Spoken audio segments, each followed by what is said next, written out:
मैं आयुष ध्यानी, गुरु द्रोणाचार्य की तपोभूमि, गंगा यमुना की पावन धरा, महादेव के अभिषेक स्थल, वीरों की जन्मभूमि एवं देवभूमि के स्वर्ग सदर्श नगर देहरादून से।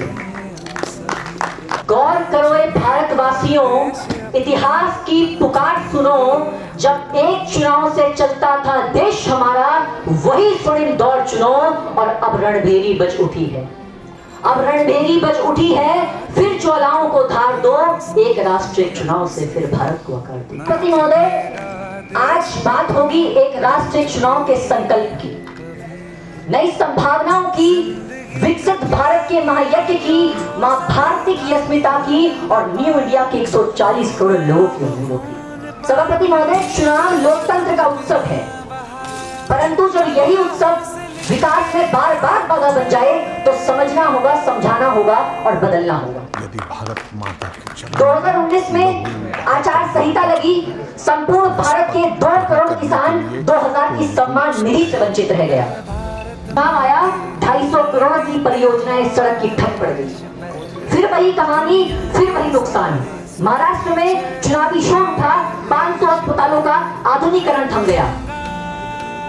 सभापति महोदय, समर चला, आज वही भारत एक अहम मोड़ पर खड़ा है। विकसित भारत, जहां से विकसित भारत 2047 का मार्ग प्रशस्त किया जा सकता है। हमने एक विधान बनाया, संविधान बनाया, धर्म जाति हो अलग, फिर भी एक राष्ट्र बनाया, परंतु कैसी विडंबना है काल की कि हम देश में एक राष्ट्रीय चुनाव की नीति को, प्रणाली को जीवित नहीं कब तक चलेगा? युवाओं के सपने कब तक टूटेंगे? गरीब की रोजी रोटी कब तक लुटेगी? कोई युवा अपनी सरकारी नौकरी खो देता है, कोई अस्पताल, कोई पुल, कोई सड़क, सब अधूरे रह जाते हैं, बस इसलिए क्योंकि ये बार बार मौसमी चुनाव हमें देखने पड़ते हैं।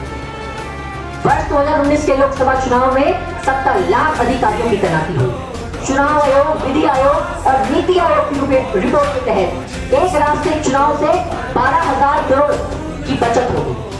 भारत ने विश्व को गणना दी, आज वही भारत बार बार मतगणना में उलझ रहा है और ये प्रणाली कोई नई नहीं है। जब 1952 से लेके 1967 तक चुनाव हो सकते हैं, तो आज की सदी भारत को 2047 तक विकसित राष्ट्र बनाना है, तो हमें एक ऐसी शासन व्यवस्था चाहिए जो सरकार को निरंतर और स्थायी शासन व्यवस्था प्रदान करे।